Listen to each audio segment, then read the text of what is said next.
नमस्कार दोस्तों, आप क्राइम तक देख रहे हैं। 10 साल पहले एक लड़की के साथ गैंगरेप होता है, उसके बाद उसकी हत्या कर दी जाती है। रेवाड़ी में उसका शव मिलता है और ऐसे में निचली अदालत, हाई कोर्ट आरोपियों को फांसी की सज़ा सुनाती है। लेकिन अब इस पर विवाद इसलिए खड़ा हो गया क्योंकि सुप्रीम कोर्ट ने फैसला पलट दिया है। क्यों फैसला पलटा है? क्या सुप्रीम कोर्ट सही है, गलत है?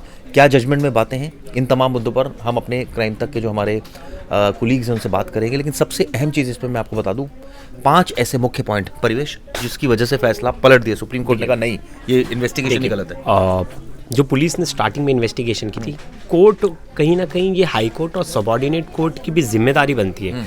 जैसे कि कहा जाता है कि आप फांसी की सज़ा दी थी सबॉर्डिनेट कोर्ट ने।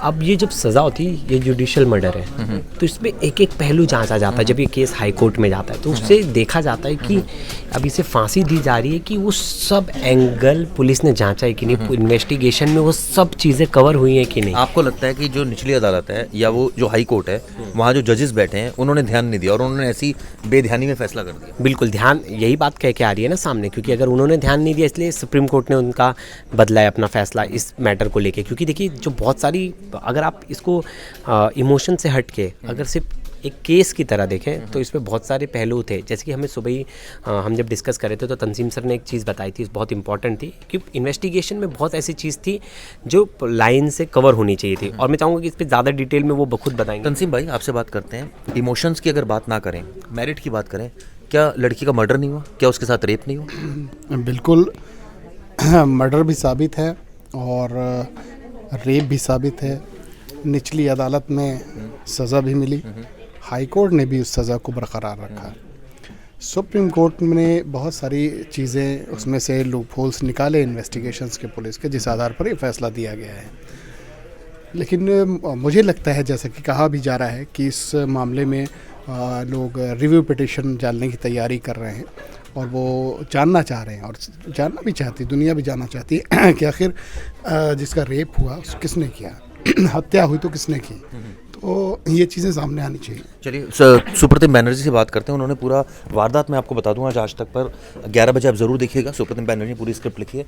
बैनर्जी भाई, ऐसे 5 पॉइंट्स जिसकी वजह से सुप्रीम कोर्ट ने कहा नहीं, ये मामला पलट दो। देखिए, आप तो 5 पूछ रहे हैं, बहुत सारे पॉइंट्स हैं चिराग। सबसे पहले तो यही कि जो आरोपी है उनकी पहचान ही नहीं कर पाए गवाह। पुलिस के जो गवाह थे वो आरोपियों को पहचान नहीं पाए, ये एक बहुत बड़ा पॉइंट है। दूसरा, ये आरोपियों ने जिस कार में अगवा किया उस कार की पहचान नहीं हुई, उसका रजिस्ट्रेशन नंबर किसी ने नहीं देखा। तीसरा ये कि जो फॉरेंसिक एविडेंस के लिए सैंपल कलेक्ट किए गए थे वो सैंपल तकरीबन 11 दिन बाद फॉरेंसिक जांच के लिए भेजे गए। तो उससे क्या फ़र्क पड़ता है? बिल्कुल, उससे फ़र्क ये पड़ता है कि फॉरेंसिक एक्सपर्ट से भी हमने बातचीत की। उनका ये कहना था कि इस तरह के सैंपल जो बायोलॉजिकल है और तुरंत कलेक्ट किए गए हैं किसी से और आगे भेजे जाने हैं, उसको इमीडिएटली 24 घंटे या मैक्सिमम 72 घंटे के अंदर भेजे जाना चाहिए। वो भी सैंपल के स्पेसिमेन के ऊपर डिपेंड करता है। लेकिन यहाँ पर 24 घंटे 72 घंटे तो बहुत दूर की बात है, 11 दिन बाद भेजे गए। इतने सीनियर जर्नलिस्ट हैं, हाई कोर्ट ने और लोअर कोर्ट ने इन बातों पर तरजीह नहीं दी? ये मेरे सीनियर जर्नलिस्ट होने से रिलेटेड मामला नहीं है, लेकिन मैं खुद भी इस बात पे हैरान हूँ चिराग। मैं इसलिए हैरान हूँ कि लोअर कोर्ट ने तो इसे देखा था, कोई मजाक तो नहीं है। अच्छा, हाई कोर्ट ने भी देखा और हम ये मानते हैं, जो हमारी न्यायिक व्यवस्था है उसमें हम मानते हैं कि हाई कोर्ट में और स्मार्ट और पढ़े लिखे और काबिल जज बैठते हैं। तो अगर लोअर कोर्ट से कोई कमी रह गई थी तो हाई कोर्ट के माननीय न्यायाधीशों को ये देखना चाहिए था, तो उन्होंने क्यों नहीं देखा? तो क्या 4 कमियों के बेसिस पर एक कोई अगर आपको पॉइंट मिल जाए जो इसमें सबसे अहम पॉइंट क्या होता है गैंगरेप के केस में या रेप के या मर्डर के केस में? सबसे अहम एविडेंस क्या होता है? वो होता है साइंटिफिक एविडेंस, कि वहाँ पर मौजूदगी आरोपियों की है। वहाँ जो आरोपी यानी कि जो बचाव पक्ष के जो पीड़ित के वकील हैं, उनका साफ साफ कहना है कि वहाँ सीमन के वो मिले हैं, अगर आप देखें तो गाड़ी में। बिल्कुल मिले हैं। मेरे देखिए, दोनों तरह की बातें उस फैसले में लिखी हुई हैं। उस फैसले में जो प्रोसिक्यूशन की तरफ से बातें लिखी हुई हैं उसमें ये बताया गया है कि जिस जैक का इस्तेमाल किया गया मर्डर करने में या गैंगरेप के जो पीड़ित है उसको डराने धमकाने में, उसको मारने में, उसमें जो है उसके बॉडी के एलिमेंट्स मिले, चाहे वो बाल मिले हों या खून मिले हों या फिर उस लड़की का जो वेजाइनल स्वैब है उन कुछ हथियारों पर वो भी चीज़ें मिली, क्योंकि बहुत ब्रूटली टॉर्चर किया गया था लड़की को। तो जब ये सारी चीज़ें मिली तो इसको कैसे फैब्रिकेट किया गया, या तो फिर ये कड़ी टूटी इसलिए सुप्रीम कोर्ट ने कहा ठीक है ये सब चीज़ें तो मिल रही हैं, लेकिन जब गाड़ी वहाँ नहीं है, जब वहाँ पर आरोपी नहीं है, कोई पहचानने के तैयार नहीं है, तो इसलिए चलो लैक ऑफ नॉट एग्जैक्टली कड़ी टूटी। देखिए, दो चीज़ें हैं हमारे कानून की, दो मूल अवधारणा है। एक तो ये कि बेशक 100 गुनहगार बच जाए, किसी बेगुनाह को सज़ा नहीं होनी चाहिए, और दूसरा ये कि कोई भी दोष तभी सिद्ध होगा जब वो बियॉन्ड डाउट हो, मतलब शक की कोई गुंजाइश ही न रहे।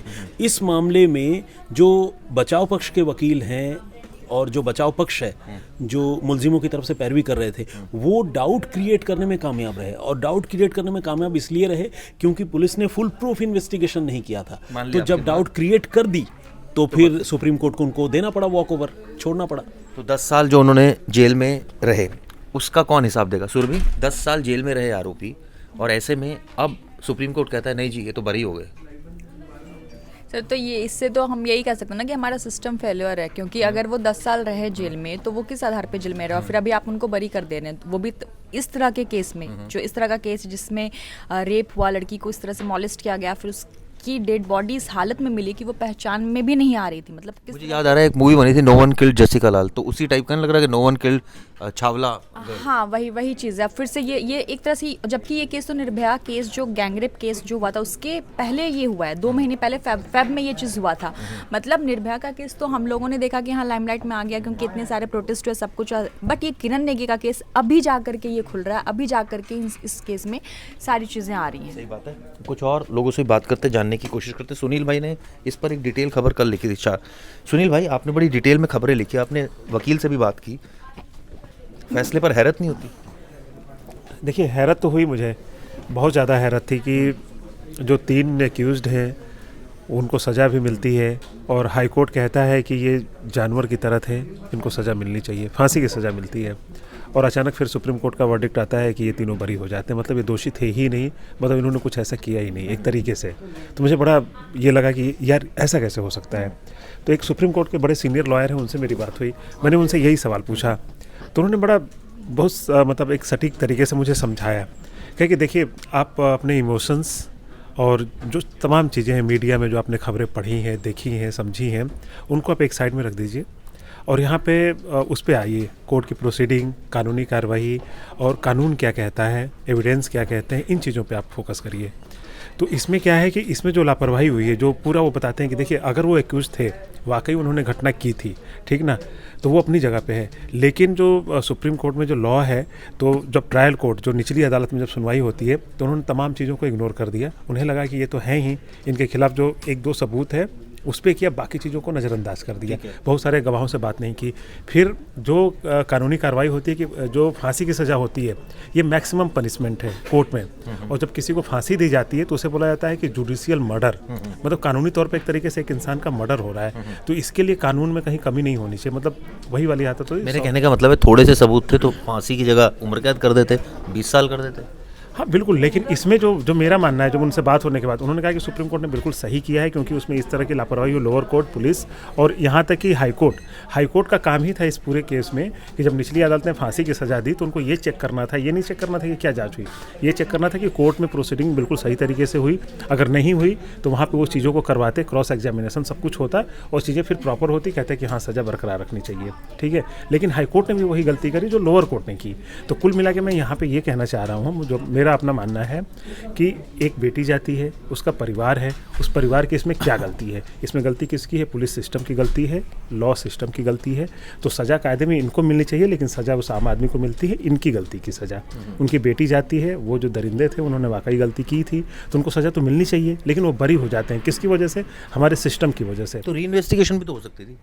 बिल्कुल, री इन्वेस्टिगेशन भी कर सकते, तो कुछ भी कर सकते, लेकिन अब देखिए उसका जो सुप्रीम कोर्ट ने अब जो तमाम दलीलें दी हैं, हम उसका विरोध तो नहीं कर सके, क्योंकि सुप्रीम कोर्ट हमारी सबसे उच्च अदालत है, उन्होंने हमसे ज़्यादा जानकार हैं, कानून के जानकार हैं, और जो जस्टिस रहे उनके बारे में कहा जाता है कि बहुत बढ़िया फैसले देते हैं, तो उस पर हम सवाल नहीं कर रहे हैं।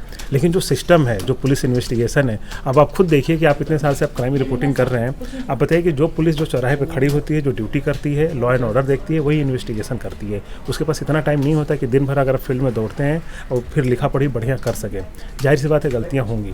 तो इस पुलिस सुधार को लाने के लिए इतने सारे कानून बने, सुप्रीम कोर्ट में दलीलें हुई, लेकिन किसी भी स्टेट ने इसको फॉलो नहीं किया। तो ये सबसे बड़ी चूक है। अगर इसको हम जब तक दूर नहीं करेंगे, ऐसी तमाम निर्भया केस जो इसका हम जो छावला केस है, तमाम ऐसे केस और आगे भी होंगे। मैं कहता हूँ कि अभी भी अगर इस पर नहीं, अगर अपने सुनवाई अगर अच्छे से नहीं हुई, सिस्टम को सुधारा नहीं गया, तो ऐसे हज़ारों केस आएंगे। बिल्कुल सही बात बोली सुनील भाई ने। तो आपने देखा किस तरह से यहाँ व्यू पॉइंट है।